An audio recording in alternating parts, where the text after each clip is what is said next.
మీకోసం తెచ్చేసాం తెలుగు వర్ణమాల. మరి అందరూ నేర్చుకుంటారా? అయితే మొదలు పెడదామా? ఆ అంటే అమ్మ, ఆ అంటే ఆవు, ఈ అంటే ఇల్లు,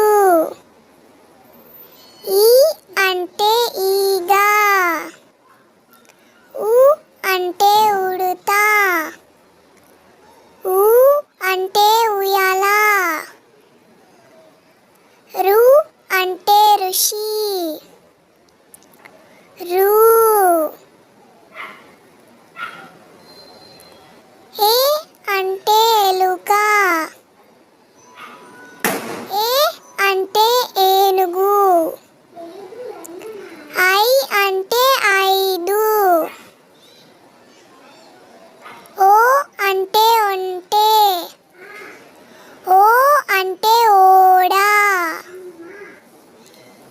ఔ అంటే ఔషధం, అం అంటే అంకెలు, అహా అంటే అంతఃపురం. సరే పిల్లలు, మీకు కనుక ఈ వీడియో నచ్చినట్టయితే లైక్ చేయండి, షేర్ చేయండి, సబ్స్క్రైబ్ చేసుకోండి.